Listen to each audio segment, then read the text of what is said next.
Oh là là, que c'était dur. Yo les gars, yo tout le monde, on se retrouve pour un nouveau débrief. On va débriefer la victoire du FC Barcelone ce soir face au Rayo Vallecano. Quel match! Quel match c'était, en tout cas victoire. Mais alors dans la douleur, hein, dans la douleur du Barça face au Rayo. Match très très accroché qui a eu vraiment deux mi-temps différentes. En tout cas on va parler de ça.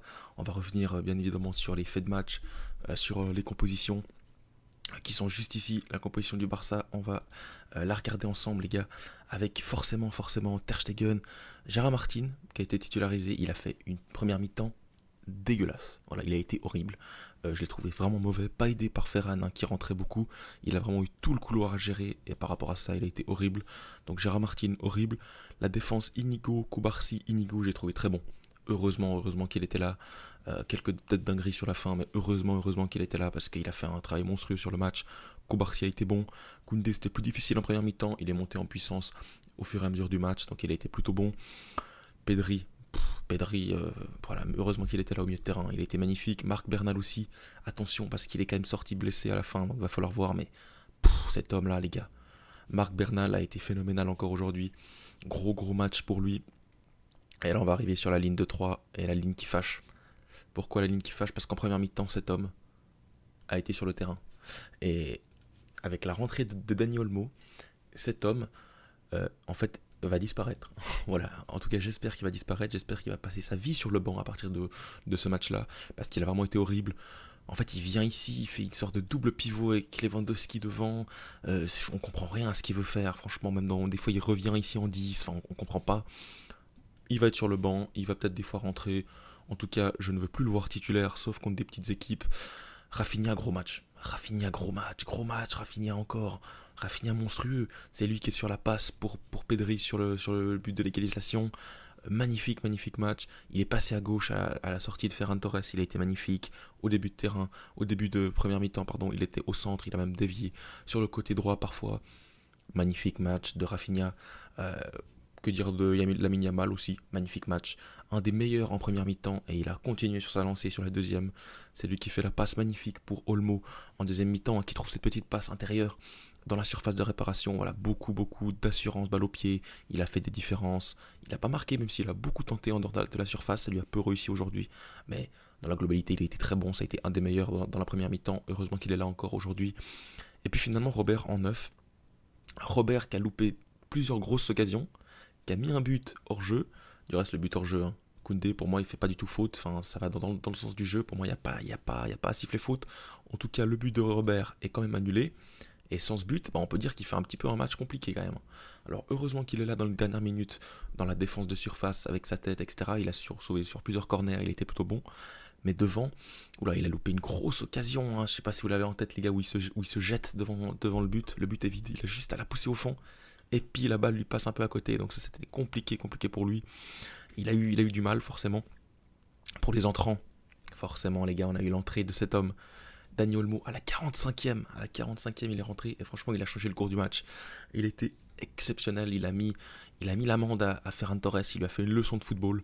Voilà, dans cet intervalle ici, il a été dans cet endroit-là du terrain. Il est même monté des fois, enfin, j'ai trouvé vraiment magnifique dans ses orientations, dans ses prises de balles. Voilà, ça a été monstrueux, Dani Olmo. Franchement, je commence à bien aimer Dani Olmo là, sur ce match. En plus, forcément, il met le but vainqueur du pied gauche, magnifique. Fermin Lopez également à la sortie de Pedri, qu'on a cru blessé, mais finalement j'ai l'impression que ça va. Alejandro Balde a fait quand même du bien, hein, parce que Gérard Martin c'était compliqué. Et puis finalement, Pau Victor qui est rentré à la place de Lamine. Plutôt intéressant. J'ai beaucoup aimé cette deuxième mi-temps. La première a été extrêmement compliquée, hein, avec vraiment Gérard Martin en extrême difficulté, un bloc, des Madrilènes très haut qui pressaient, qui nous mettaient la pression, avec voilà des gros matchs de Easy Palazone toujours. Voilà, Camelo a fait un très bon match. Mounine ici derrière a fait un énorme match défensivement. Enfin, en première mi-temps, il nous bouge et ça me fait peur, hein, parce qu'en première mi-temps, ils nous mettent une misère. Ils nous mettent une misère. Heureusement, on arrive à revenir avec de meilleures intentions, évidemment sans Ferran Torres, bien sûr. Mais je me dis, première mi-temps, on est bousculé. En plus, voilà, c'est un stade qui est pas facile. C'est un stade où il y a beaucoup de cris, beaucoup de. Voilà, les supporters s'animent beaucoup. C'est compliqué. Donc voilà, beaucoup de fautes aussi. Enfin, voilà, donc c'était vraiment compliqué. Après, bon.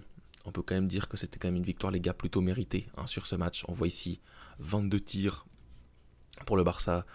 Voilà, franchement, seulement 8 pour le Rayo, qui n'a pas été non plus extrêmement dangereux, hein, à part leur but en tout début de match. Franchement, ils ont eu quelques occasions, mais pas de tirs très, très francs. Même si, franchement, on peut souligner voilà, le manque d'efficacité sur les tirs du Barça. Il y a eu beaucoup d'occasions.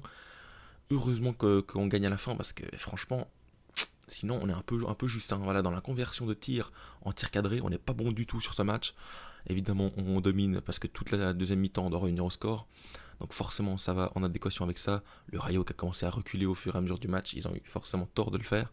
Un match très haché, hein, 17 fautes à 11. Franchement, au bout d'un moment, il y a 6 là, le milieu du Rayo qui peut prendre un carton rouge hein, sur la faute sur Pedri. Extrêmement haché. Il y a eu beaucoup de corners en fin de match, avec le gardien qui monte. Voilà, c'était vraiment un match un peu champêtre, hein, avec beaucoup d'événements, beaucoup d'intensité. Et puis voilà, cette entrée ici de Pathé 6 qui a pris un jaune, franchement il aurait pu prendre un rouge, même Chavaria a été très bon. Voilà, toujours easy pas la zone, c'était compliqué, match bourbier. Et il faut reconnaître quand on sort d'un match bourbier. Parce que là, le match bourbier, il a été gagné. Et là, vous le voyez ici, on est leader. On est leader, seule équipe qui a joué 3 matchs et qui a fait 3 victoires. Et ça m'intéresse forcément parce que le Real Madrid est à 2 matchs, 4 points, donc ils vont devoir jouer, on leur met entre guillemets la pression. Et ce qui m'intéresse surtout, c'est que le match et les matchs qui vont arriver, ils seront entre guillemets plus tranquilles. Parce que là, on a surpassé un énorme début de saison. Hein. Franchement, on a joué Valence qu'on a tapé 2-1, on a tapé Bilbao qu'on a tapé 2-1, et on a joué le Rayo qu'on a gagné 2-1. Pour l'instant, que des 2-1. C'est un score qui suffit. Hein. Un but d'écart, tu gagnes le match à chaque fois. Et là, voilà, ce match-là va m'intéresser. Pourquoi ? Parce que ça va permettre de faire gentiment reposer 2-3 peut-être joueurs. Hein. On va peut-être pouvoir faire reposer Bernal, reposer un Pedri. On va pouvoir reposer, je ne sais pas pourquoi pas un Lamine Yamal. Voilà, on pourra un peu faire tourner. On aura un match ici face à Girone, Villarreal ici. Ça va être compliqué, mais voilà, on a passé ce gros début de saison avec 3 victoires, parce que là c'est quand même 3 matchs qui sont complexes. Hein. Déplacement à Mestalla, réception de l'Athletic Bilbao et déplacement au Rayo, toujours très compliqué, même historiquement pour le Barça. Voilà, on passe cette épreuve-là, on sort leader avec un nouveau coach, la situation du club économique, tous les problèmes d'enregistrement, Olmo enregistré ou pas, il arrive, il marque le but victorieux.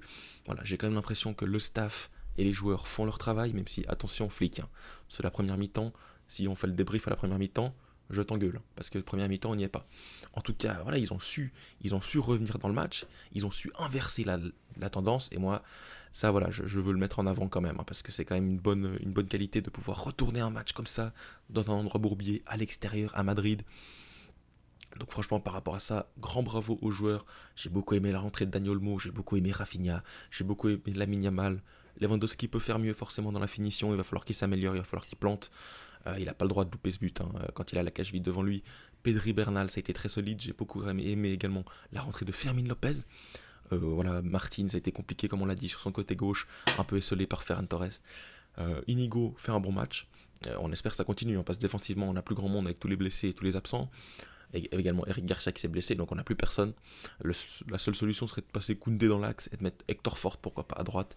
Donc on espère que ça arrive pas quand même, hein, parce que Koundé fait quand même plutôt beau début de saison du côté droit. Koubarsi toujours plutôt solide, et Ter Stegen toujours un peu compliqué. Après il a fait les arrêts qu'il fallait faire en seconde mi-temps, donc plutôt quand même content. Là on a quelques jours de pause, et ce match ici face à Valladolid qui va plutôt être, on l'imagine, plutôt tranquille. Il va falloir gagner, il va falloir faire le 4/4. En tout cas, on attend le Real Madrid au tournant, ça sera jeudi soir. On sera sûrement là pour débriefer cette rencontre.